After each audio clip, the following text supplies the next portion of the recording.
Good morning everyone, welcome back to another vlog, and today is a very, very special day. We are continuing with my FA Cup adventure, and where are we off to? I'm not going to tell you, you're going to have to find out. If you watched my last vlog at the weekend, you would realise and try and work out exactly where I am. Right, I'll give you a clue, okay? This is the view from my hotel, alright? Look at this, what does this look like? What place does this look like? What is that building over there? Does it look like the Shard? Maybe, maybe not. But anyways, that is the clue, and that is all you're going to be getting given today until we get there in probably a few seconds for you guys, but it's going to be like an hour for me. But I'm with Dan as well. Dan's in the other room. We're going to go downstairs, have breakfast, try and wake up because I'm extremely, extremely tired. So, enjoy the vlog today, guys. Carry on with the FA Cup adventure, and I will see you in 1 second. Do you enjoy breakfast, Dan? Lovely. Piece of toast and yogurt. I only had one bit of toast. I just can't eat in the mornings. I've always had this problem, like every morning I can't eat unless it's like midday. I'm having breakfast at midday. Breakfast just isn't my thing really. So, we are now on our way to the Stadium of Dreams. I'm not going to tell you which one it is yet, but very excited. Anyways, we decided to walk instead of getting Uber because it's only 15 minutes. And being out in the fresh air really gets us going and awake and alive, so ready for the day. Ready for the day, big day, very big day. But anyways, yes, the next clip you're going to see is going to be a panoramic shot of the stadium. Just look at the sheer size of the Emirates. Dan, we're at the bloody Emirates. It's Arsenal versus Hull. Come on! So we are in the behind the scenes already. This is, you know, where like the players come in. This is where they come in. So look. You don't really see this stuff, only ever on like, you know, like the FA Cup final where you see the players arrive behind the scenes. This is here, so really, I'm breathing the same air as Thierry and Reece used to breathe, aren't we? As Fletch said, we're not soccer in, we never want to be soccer in, but, you know, I think footballers watch our show now, you know, which is, you know, Joey Barton said, you know, footballers have it on now, sure. We try and provide some intelligent football conversation. I think when you've got the guys like we have here, you know, you're kind of catering to people, but you've got to do it in a way where the fan can be at home. I want them arguing with the telly. That's what I want. And that's what he wants. I want them looking at the telly thinking, let's see what this lot are doing this morning. And I want them arguing with the telly. And I want them to take our debates into the pub before the match. It helps us a lot, the fact that we're at the ground as well. Well, that's what it is, isn't it? Yeah. It looks better, feels better. We get opportunities like Jack Wilshere joining us today. Yeah, amazing. He never does programmes like this, but he's doing something for us and then he's doing something for the show afterwards. And he never does anything. And next weekend we got the Jeff Hurst on. Yeah, so Jeff's on next week, which is about West Ham Sunderland. The week after that we've got Edgar Davids and Piers Morgan again. Because people love coming on. Do you know what I think we do a little bit different? I think you can be a 14 or 15-year-old lad who likes football and you can watch our show. Or you can be 65, 70, died in the wall, season ticket holders for 40 years and still enjoy it. If you could present with a business partner, apart from Robbie, who would it be? If I could have anybody, I'd like to do a show with Gaza. Why? Because just to see if we've both got a job at the end of it, it'd be quite interesting to see if he sat in that chair and he had to do what Rob does and read the auto cue and links and breaks and all that. I think he'd be great. I think he'd be a car crash. Imagine that. No. Rob, they want to know who you'd do the show with if it wasn't me. I'd say Gaza. Just to see if we're still on the air after. Rob says anyone because he's been trying to get a new partner all year. What player do you wish you could have played with if you were still playing today? And who would you the Arsenal team? Anyone.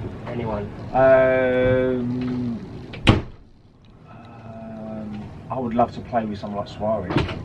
Because he's a player that, if you're a midfielder, the way he closes down and chases balls, when he was at Liverpool was unbelievable. I mean, the way he just, and as a midfielder you can push in on your man, it must be so easy because his work rate is, you see what he did at Liverpool, you know. Even at Barcelona he's scored. Absolutely brilliant. I mean, you won't put him down as the best player in the world, but he's one of them players that he's so easy for a midfielder to push in on your man when he's closing down.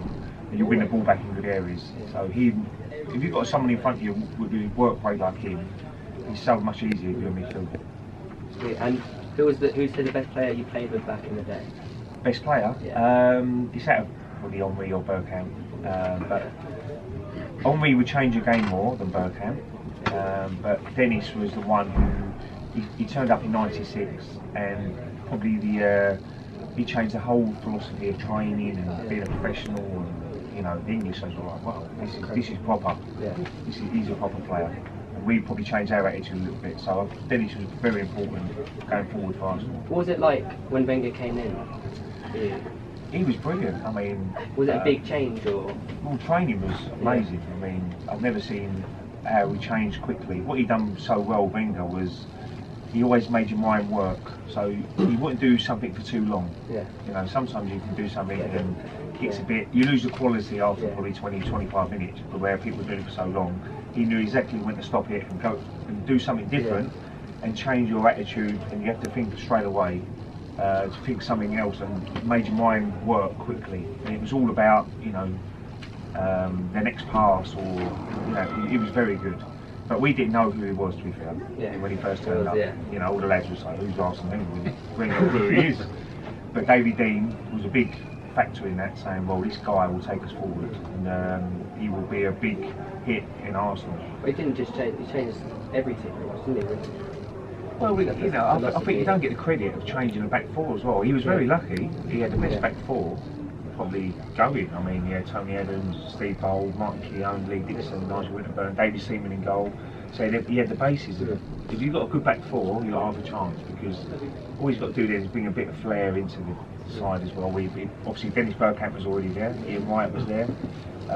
Then he brought Patrick Vieira in and two French guys. I know. So you know, he had, but he was amazing to work with. He was always on the player side more than the probably club, where George Brown was probably on the club side more than the players. And you know, he was a real tactical, and believe it or not, he was every day on that training field. He never once didn't on that training field. Even the first team was at training, with a warm down from the game in a gym with a fitness coach. He'd be in a pitch with the other guys and trying to get them ready to play. So he was, and if you go over there now, he'd be on the training field every day as well. He loves the day-to-day basis of being involved in the clubs and making players better players. If Wenger eventually retires, do you think Pep will go to Arsenal because of this similar start as had Parlour? Would you think it suit Arsenal? He makes everybody better, but I think that's Arsenal's Arsenal's what it is. So I think it's disrespectful to everything he's achieved there, but he'll probably be there for 3 years, and then he probably wants another challenge. Animate. Lose it. Animate. And lose it.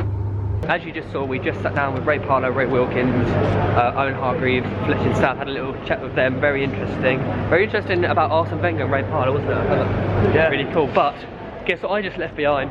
Again, my bag. I literally am so bad, I'm always leaving my stuff behind. Luckily, Dan bloody reminded me, but now we're going up to, I think, the studio. Before our time. I'm mad. We will take that kind of drama today. Morning, mate. Morning, mate. How are you? I was very good. You got a slight problem, and we should share it with the business. My little shave up my chest last night. It's a bit red and sore. But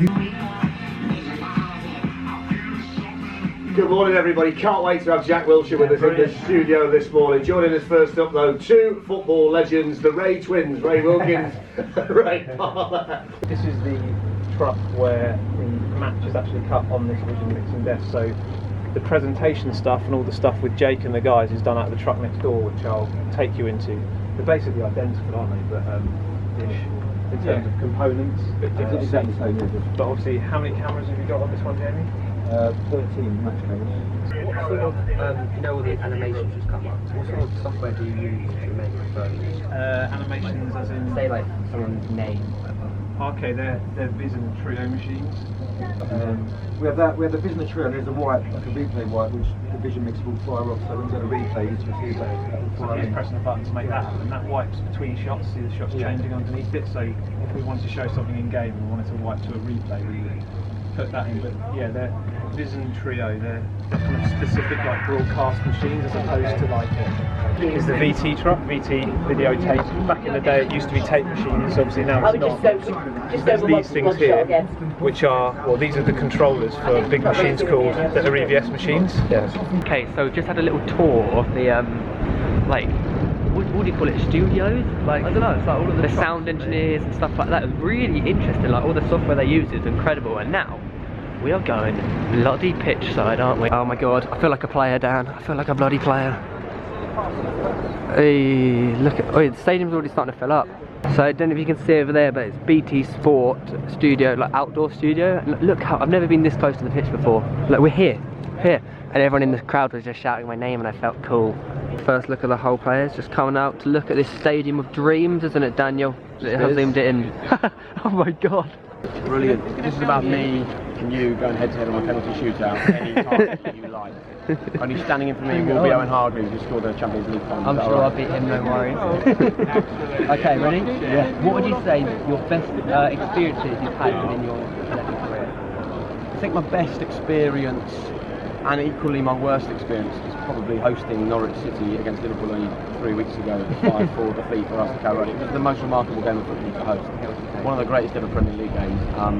But obviously my team are on the losing end, and that is horrible. When, you know, when you've just seen your team get beaten in the 95th minute, and you somehow have to turn around and broadcast to people. That was a tough experience. Yeah, that was hard. I don't think I can do that. Especially, well, I'm an Arsenal fan, so. Right. Okay. Last year when I was at school, the guy gets cold.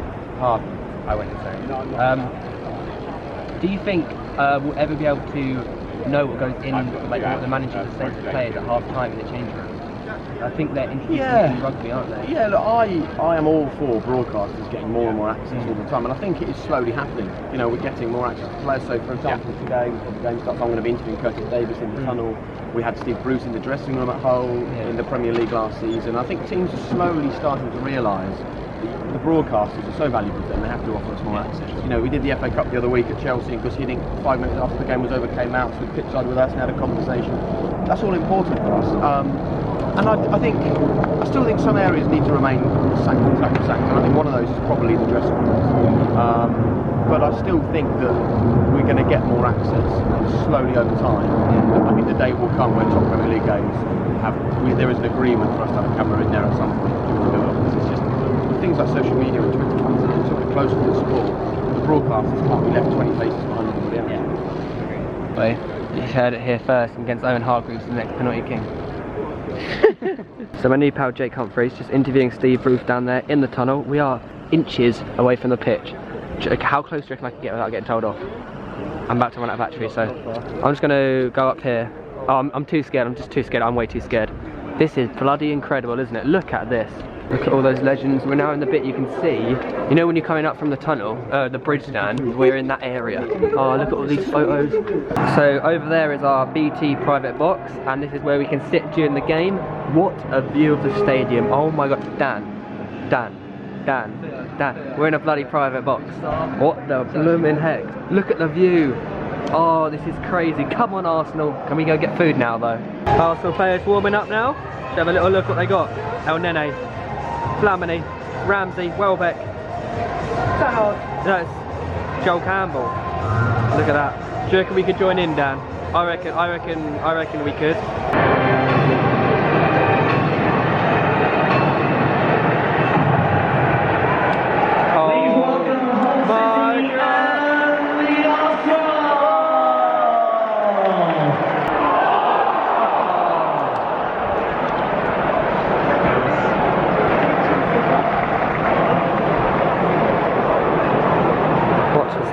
Players are going in for half time.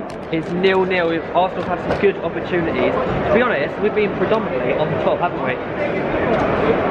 Would you agree with that? You're on the phone to your dad. Right, let's go be warm inside.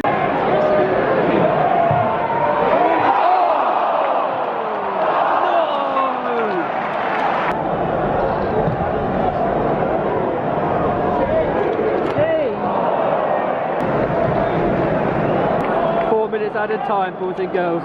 We have an Alexis Sanchez 90th minute free kick. Can he do it?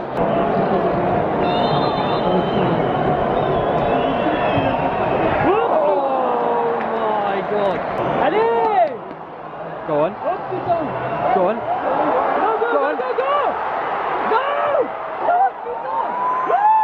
No! So the game is over. It was a tough 0-0. To be honest, I just saw Arsenal had 68% possession, so absolutely dominated. And their goal, who was the goalkeeper? Lukovic. Never seen him before, but unbelievable save. And now they just, look, the whole stadium is empty, pretty much, and they're just refurbishing the ground. I think they're setting up a little cool down drill.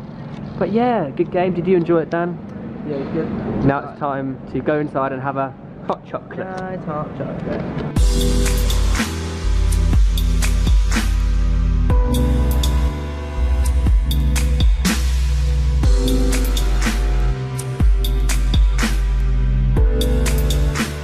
I have finally made it home. Surprisingly, it was a very quick and very hassle-free journey, because if you watched my last week's vlog, or Saturday's vlog, you will realise that the train up to London I got was manic. Like, I was like an hour and a half delayed. It was crazy. But yeah, finally I made it home tonight, very hassle-free. So as you can probably tell, this is the end of the video. But before I end it, I just want to say, I went to this match down to you guys. You guys voted for the Arsenal match in the comments, because I assume you know I'm an Arsenal fan. So I just wanted to say a massive thank you, and hopefully this FA Cup adventure can continue, and next round we'll get an even better tie and hopefully do some more stuff. But can you do better than Arsenal? That is the question. Now in this video you saw I only included a few of the actual highlights of the match. So if you do want to check out the actual highlights of the match, go over to FATV. All the highlights of the Arsenal whole match will be on their YouTube channel. It came out on Sunday.